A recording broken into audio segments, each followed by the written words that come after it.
Hello, you are listening to Talking at a Slot, the podcast about having fun with toy cars. I'm Scott. And I'm not. I'm Nick. And it's sunny. And it's feeling spring-like, Scott. Spring's in the air. And, What's put a spring in your step this week?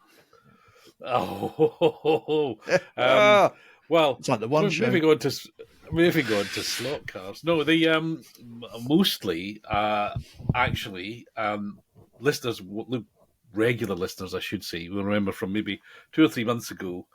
We launched a quest, a noble, what do you call it, adventure for young men to prove themselves and old men to cling on to life.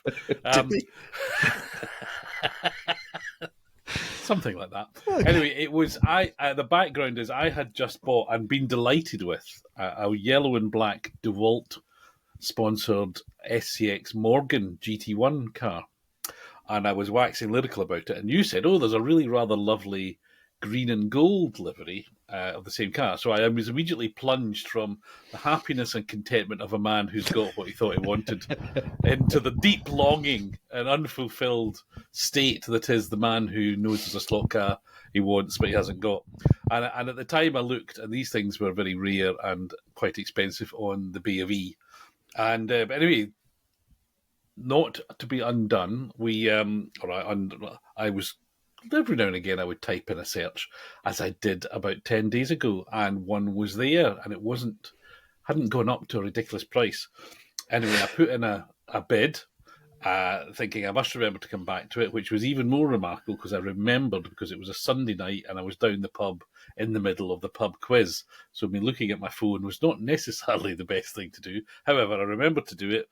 And the long story short is I put in ever bigger bids thinking I don't want to get gazumped.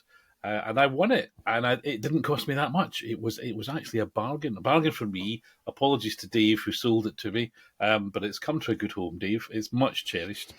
So the search for the Green Morgan, Peter Jackson's newest epic trilogy, can now have a conclusion, which is that I have got, and I'm holding it at the webcam, so hopefully those who are watching on the tube of you can see it. For those of you who are listening, it's a green and gold Morgan. It's the least likely modern GT car, I think, because we're talking late 90s, early noughties, when it was, McLarens and Ferraris and Corvettes and all things swoopy and pointy, and to have a British car with cycle fenders, albeit flared in. I think still with a wood chassis, I'm not sure. However, it's wonderfully silly. It's what Le Mans really should be all about. And I love it. I'm really glad to have it. So there you go. But not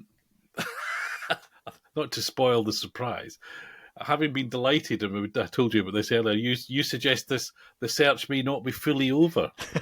Well, I don't know if they ever made it, but certainly that was a team of 2 Morgans. And one of them was driven by Jacques Lafitte, the somewhat heroic, long-haired French driver of primarily Ligiers in much of his career. And yeah, I thought, just assumed SCX would have made that one. And you just check the roof and there is no Jolly Jacques. So... No Jolly Jacques, so... It, is there one? Is it the rare one, like the rare number 34 Ninko Golf McLaren, which seems to outnumber the less rare number 33? Yes, it could be. So maybe in true Magical Quest style, there needs to be 2 Green Morgans that you have to bring together in order to bring balance to the universe and protect slotting from disappearing. Anyway, so that's what floated my boat this week. And as a result, my still not behind me days since slot car sign would technically be at 1 because it arrived yesterday. So so it's not troubling the double digits. Anyway, what about you? Well, my slotting world is still on hold. My mother got ill just after New Year and she died last month. So I've got an awful lot of family stuff to be doing and we've got a funeral to plan and all the rest of it. So it's all sort of on hold, which is why last time I was completely thrown as to when the date of the Oxford Slot Rally was. The Oxford Slot Rally has now happened without me in it. And we do have some results. So let's have a quick run through the top 3 in each class. This is round 2 of 6 of this year's revived Slot Rally GB, supported by Staff Slot Cars. Now, here's a Staff story before we get onto all that. Don't know if you've seen lovely Steve, world's biggest Hyundai Motorsport fan. There is one. It's Steve. When I was working with the team, nearly 10 years ago, I had to get all the autograph cards for him. So I did manage to get a complete set of all the drivers up to 2016, I think, for Steve, for his collection of Hyundai memorabilia. But he does make very fine wheels, which, as you know, you have to sort of... you got staffs on that. And it's the special stuff. And special stuff. Down by the shed.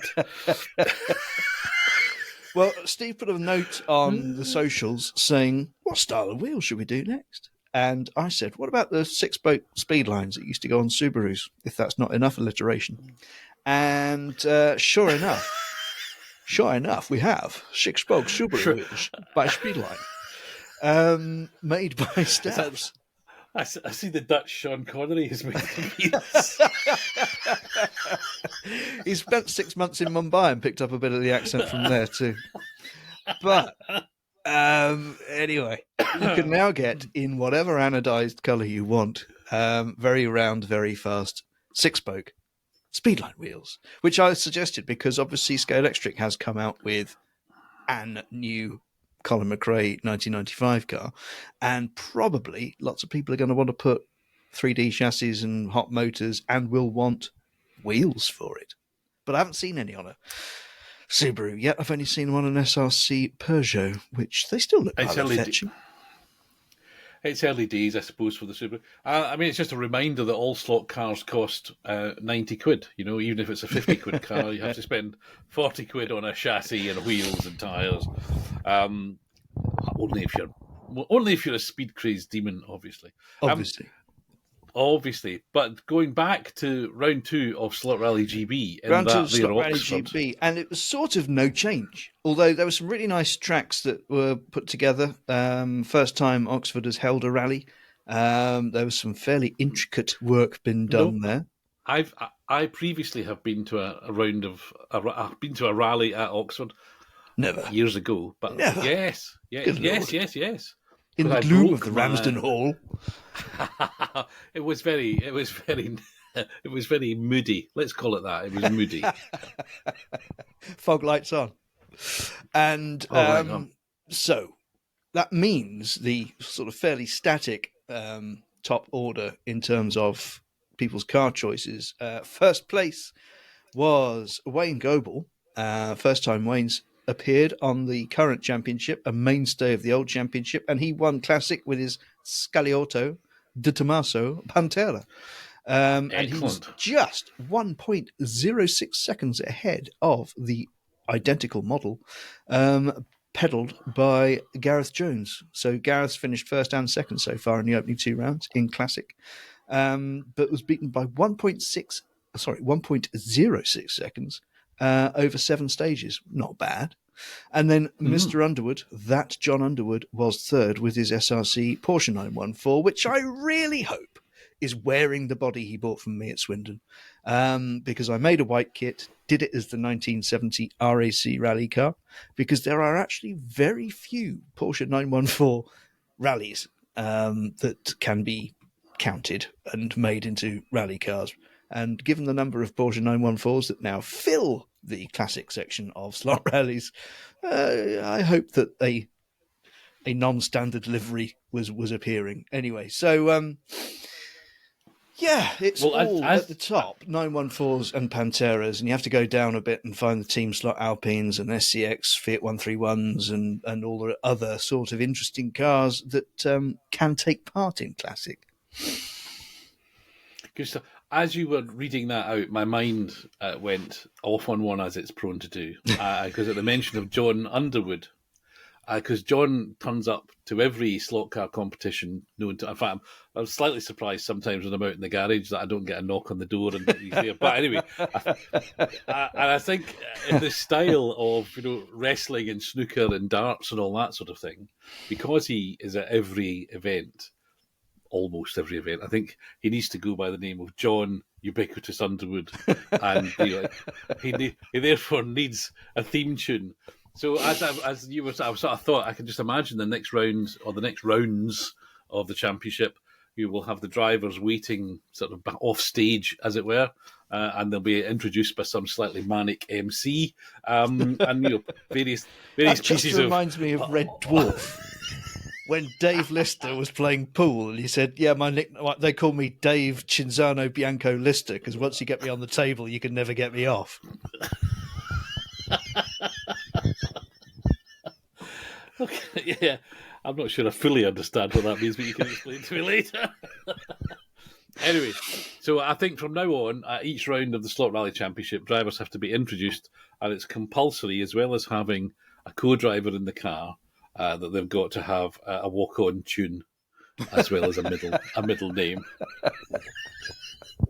So, which must be submitted in advance to allow the organisers sufficient time to download it from Spotify. So John, if you're listening, and he travels so much, he must listen to us, because what else would he do in the car?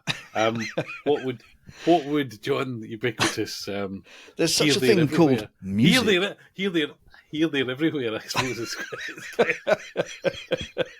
not very rousing, but very good. Moving on enough to of my silliness. Moving on to 80s, 90s. Guess what? It was the same three. Top three drivers.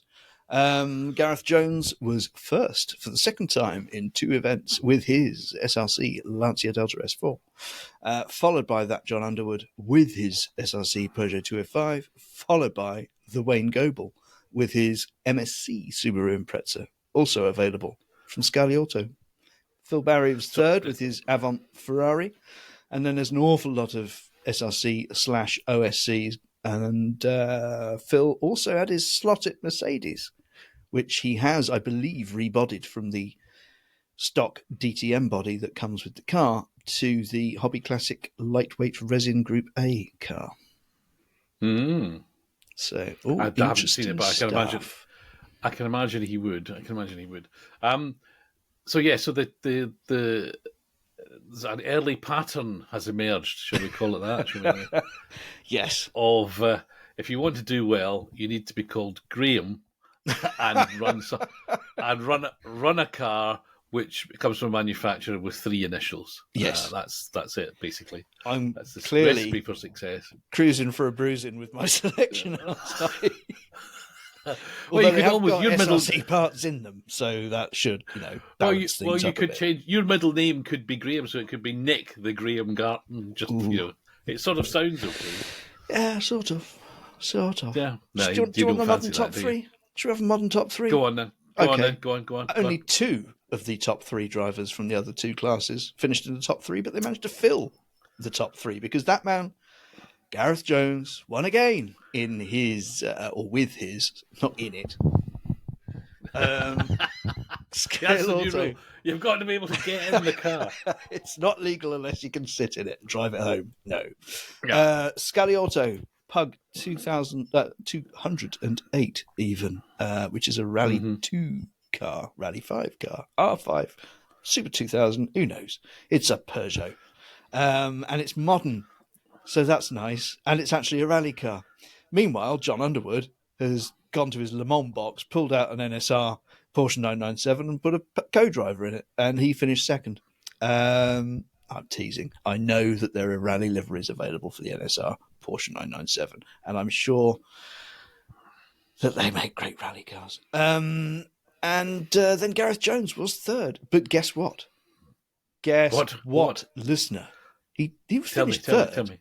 with an SCX Ford Puma. Now. Wow. Are you going to spoil it now? Are you going to say it's not really? I'm not going to spoil it because I don't know for a fact. I wasn't there. It says SCX Ford Puma, but it may well, if you actually put the detailed spec sheet down, say SCX with a Hobby Classic chassis and lots of SRC bits in it to make it go quickly, and staffed wheels. But it just says SEX Ford Puma, which I think is nice just for the toy manufacturers there to get a foot in. Lots of Ninkos, of course, who didn't make the World Cup of Slot on account of the fact that they now make drones rather than slot cars. Yeah, yes, that would be cheating, wouldn't it? Really, to enter a drone. But interesting that a Ninko is still competitive-ish. That's a measure of how good those cars were back in the day. I dare say you're not going to win. Well, I've kind of got a theory the good guys could win with the box it comes in, as I often say. So maybe they could possibly. When I did Y Valley earlier this year or the end of last year, whenever it was, I had a huge step up by stop it. I had a huge step up by going to my old Ninko Subaru than whatever it was I was running in modern before. Well, there you go. Oh, so, it was an MSC Subaru. Thinking... That's what I was running before, but it was on NAF tyres, whereas just a box standard Ninko, which I got the day before, took the magnet out and put it on the track, and off it went quite happily and finished far faster than my jazzy MSC one did. Well, you mentioning that the sun is indeed shining, and that reminds me that last time I went to Abergavenny for the slot rally was in July, I think. Uh-huh. It was very sunny. It was a lovely, lovely day. Even I got leaving early in the sunshine. So we probably ought to. And Gareth Jex, not any of the ones you already mentioned, but Gareth Jex has said to me, next time we're going, he might come along and play, because he gave up slot cars about 5 or 6 years ago. So it sounds like it's a reunion tour for the slot gypsies going to Abergavenny. So we'll have to plan that and hope for sunshine awesome. And find a suitable vehicle that we can go to, and possibly record a podcast whilst we're travelling along in proper Channel 5 style. That would be good. Anyway, well done to everybody who went along, and I know there were some new people who took part for the first time. So I hope you had fun. And keep coming back if you unless you were completely hated it, and I doubt that happened. Then they keep coming back because it's good fun. He says the man who hasn't entered a single round so far, but it's not a question of doing what I do; it's a question of enjoying yourself. Yeah. Well, that was all. That was good. What else have we? What else is new? New. Well, I had a very, very enjoyable afternoon, which is not new as such, but we're talking about competition, and I know people like competition, and I like they're going faster and faster. But there was 4 of us at friend David's track, and we basically spent 5 or 6 hours just running cars round, often just sort of in company, sort of tail chasing, to use the aircraft name, where we were kind of not really racing, we were just sort of jostling with each other. And as much as I'm a newly convert to the thrills and excitement of digital slot car racing, there is nothing quite like the thrill of seeing 3 or 4 slot cars all broadly line abreast, sort of barreling through the corners and changing direction. And the cars we were using were Revo slot saloons. So the Escort, the Opel, the Alpha, and of course the new Nissan, which I got to see up close. It's very nice model, very nice body. The detail is lovely. Finish is superb. As with most recent, or most of those saloons anyway, it rides very low. So I think it doesn't look quite right. But that aside, they go very nicely. Not demon fast, but they were all roughly the same speed, and we had a great time. And it was a kind of just another reminder that having fun with toy cars is what it's all about. It's not necessarily about winning trophies or coming first. Said Scott, having been back to Farnham on Wednesday, enthused on Tuesday. I'll make my 2024 debut at the club, and promptly got my Bahuki answer handed to me several times. But that's a different kind of thing. So that was fun. In terms of what's new news, though, I'm struggling to actually. There really isn't much. There's a few new Scaleautos. Have you done any Bodget and Scarpers, repairs, fixes, done anything of that nature? Oh well, in my bumper order to Hobby Classic for the Lancia Deltas a couple of weeks ago, I put in new axles for Scaleauto Porsche and a new chassis for a Fly Ferrari. Ooh. And I did the easy one first, which was putting the axles on the Scaleauto Porsche, which worked. And the old one was kind of warped, bent, uneven to the tune that it didn't really go. So this one now leaps around like a joyful spring puppy, and that's made me very happy. I did tackle now the Ferrari, bit of a tale. Way back, I bought a bundle of, I'm going to get it wrong, was it Tony Secchi or John Secchi? One of them anyway. John Secchi, yes. Pendle were selling off a whole load of their cars, and I bought about 11 or 12 of them. They were all covered in magnets, and once I'd taken the magnets off them, I got about half a dozen cars which were absolutely perfect and fine, and some which were a little bit of a Frankenstein's monster, because he seems to have had a habit of not only gluing magnets everywhere feasible, but also fitting ridiculously fast motors and making his own chassis, not necessarily using anything like a jig to make sure they were straight. Anyway, so this Ferrari, which had yellow sideways Lancia wheels on it, so it looked very pretty, but it had this dodgy chassis. And so I thought, all I need to do is get a new chassis. So slowly peeled the whole thing apart, and of course he cut away the body mounting posts and things. So although I can screw the body on at the front, there's nothing holding it on at the back. And worse than that, the Go Faster motor has a motor shaft which is too long, basically, so I can't just clip the axle in. So that's kind of where my cutting and shutting ends. If you can't, I'm a bit of a Legoist on that one. I need to be able to just use predetermined bits, put them together, and it works. If I've got to start sanding stuff down or chiseling away at something, it's unlikely to happen. But it does. So it's sitting sans guide, sans motor, sans anything on the chassis and the yellow wheels, and it's looking very pretty. So even if it sits by the side of the track, it'll look lovely. So yeah, that's as much as, other than, as we were discussing on Tuesday, sort of pulling carpet fluff out of. Have you ever done that? Have you bought a car at an eBay show or a swap meet, and you get it home and it runs okay, but it's a little bit sluggish, and you open it up and you're pulling bits of fluff and cat hair, dog hair, and all that's just foul. So.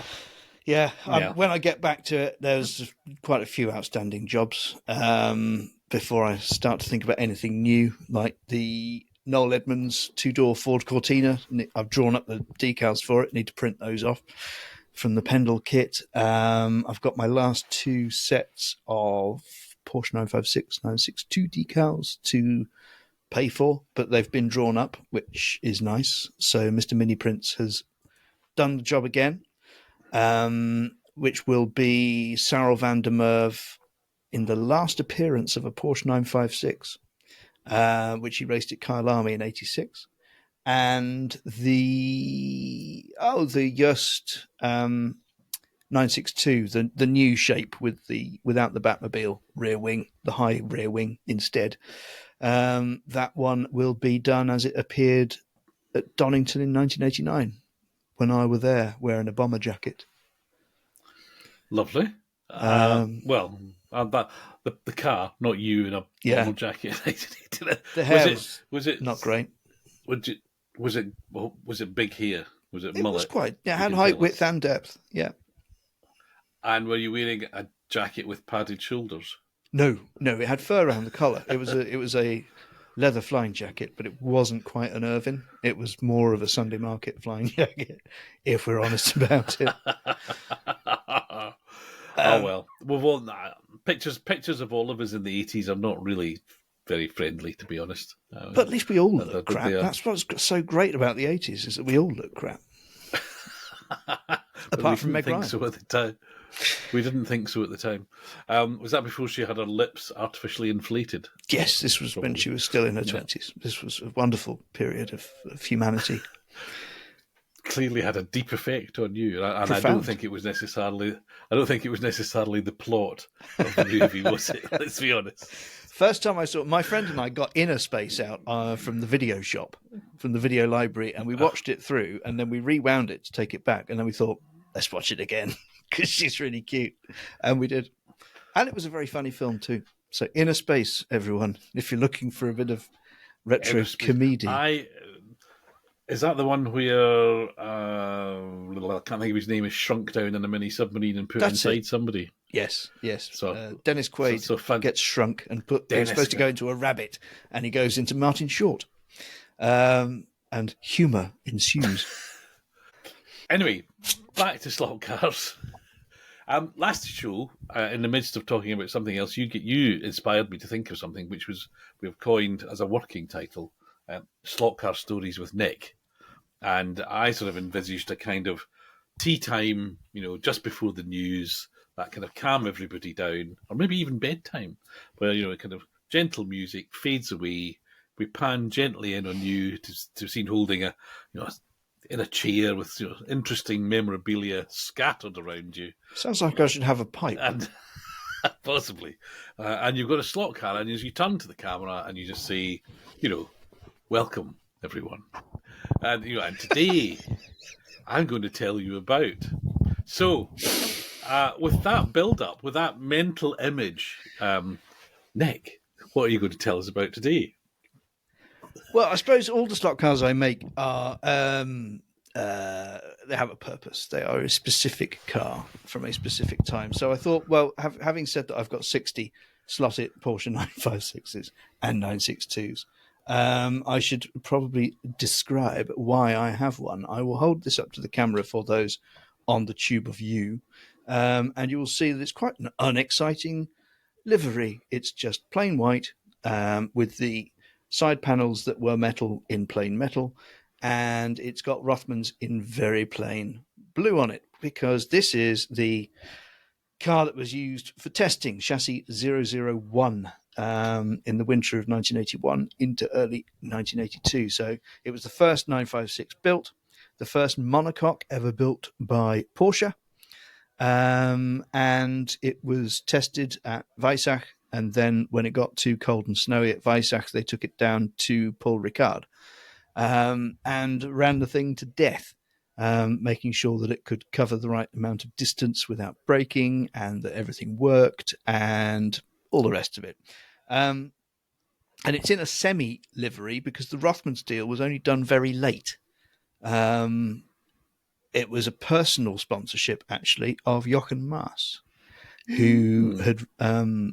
yeah, there you go. He had gone to South Africa. He lived in South Africa.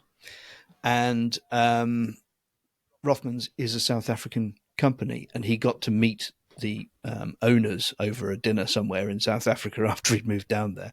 And there were an awful lot of reasons why South African companies both couldn't or weren't particularly welcome to sponsor things internationally at the time, politically, but Rothmans was also sort of British. So, and there was a massive tax dodge. I think they got 80 cents back on the dollar for everything that they did for international marketing to promote South Africa. So Rothmans said, brilliant, and sponsored everything at that point, from rally cars to Porsche's team to getting Jochen Maas into Formula One with March.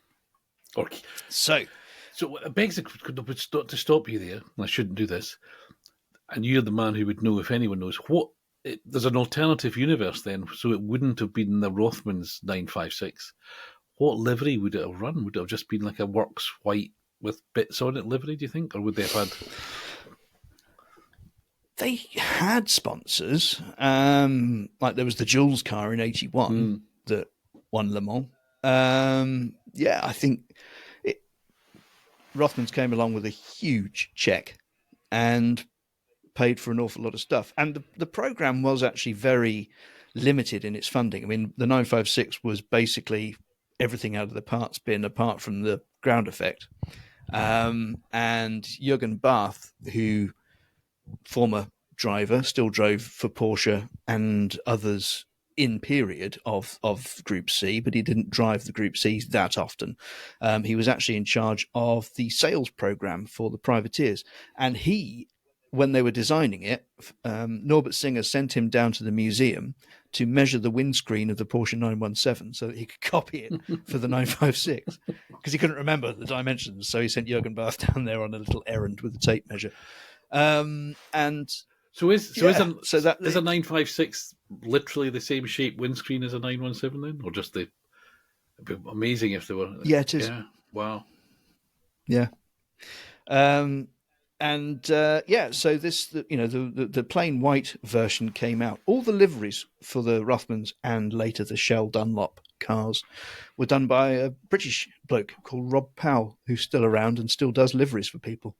But he also used to do most of the customer liveries on cars as well. So like the Boss stripe and pinstripes, that was him, and literally masked off every single stripe. And he's got some really interesting photos. If you look around on social medias, he's on Instagram as himself, and he posts quite a lot on the Porsche 956, 962 pages on Facebook. And you can see him applying these now iconic paint jobs to the cars at the time. Well, there's it.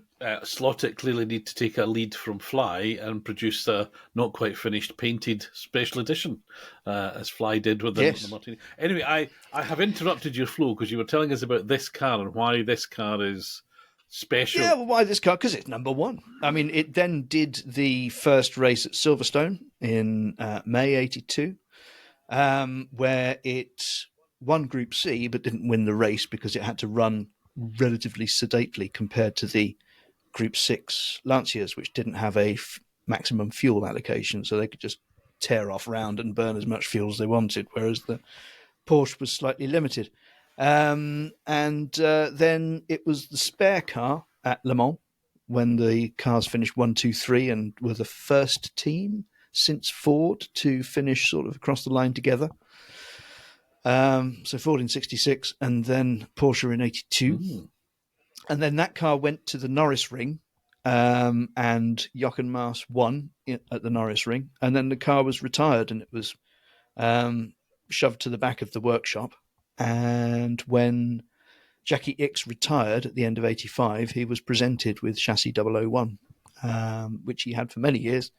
Sold it relatively recently to... and it was with a British collector for, I think he's still got it, Mr. Eagle, Jaguars. Is it Eagle? E-type conversion man. Oh, right, Eagle, sorry, yes.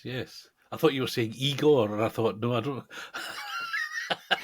I don't remember, they were called Igor. Henry Pearman has got this incredible collection of Group C cars, including Lancias, Nimrods, Jaguars, he's got the one pucker provable history Jaguar Group C car, which is an XJR6, which raced at Le Mans once and never raced again. All the others are slightly questionable on their histories. Well, race cars are, we describe them as they get disassembled and reassembled several times over the weekend, never mind in between races, don't they? So the chances of saying, at best, you've got a chassis plate that did. I'm being cynical. At best, you've got a chassis plate. Well, yes, I mean there is that allegation has been suggested that certain manufacturers, teams, whatever, might have, been invoicing manufacturers for half a dozen new cars every year and actually just changing the chassis plates on each one. Yes, that would never happen. It would never happen. So have you modelled? So this car, the one that you modelled, the prototype, so it then did another 3 or 4 things. So have you modelled its subsequent decorations? No, I haven't done this one at any other times. I don't think I will, because it didn't do that much, really. I mean, it's just number one, so I wanted it in pre-season shape, so it is as it looked when the Rothmans deal was done. They put some Rothmans branding on it, but it didn't have the whole setup with the stripes and everything because Rob hadn't been commissioned to do it. So it was literally to do a test at Paul Ricard with some Rothmans branding on. Brilliant. There you go. And if it were Fly, you could probably make 6 or 7 different versions of it, clean and dirty. But I'll just stick with the one, thank you. Sooner or later it'll happen. Oh, that's excellent. Well, you see, I think this is a ready-made format. The big improvement, of course, is me not interrupting you in the middle of it. But, you know... And a pipe. Possibly a pipe. So as you finish the story, there's a sort of benign smile, and the camera pans out, the lights fade, so we just see you silhouetted against some of your interesting memorabilia. And that's that. You know, come back next week when Nick's going to talk about ... to be established. We'll see. In the comment section. We'll see. The comment I'm going to make right now is that for listeners, if you do eventually get to hear this, some doubt as I speak, because the recording software has been acting up somewhat. So in the middle of Nick doing all of that, it acted up again. So I don't know if we've actually got it or not. Hopefully we have, and hopefully you're listening to this, because I don't think we can stand doing it again. In which case, I think unless you've got anything else that you desperately want to see looking forward, we might call a halt whilst the thing's still hanging together by a thread. No, I shall go and start getting myself ready to go to the Isle of Man. When is the dates to the Isle of Man? Don't ask me the date. God's sake. Well, I've no idea. I was very proactive. I sent the artwork for the events, which is very nice, by the way. And I have been told who did it, and I'm afraid I can't remember because brain like a sieve. Anyway, if you did them, it's lovely.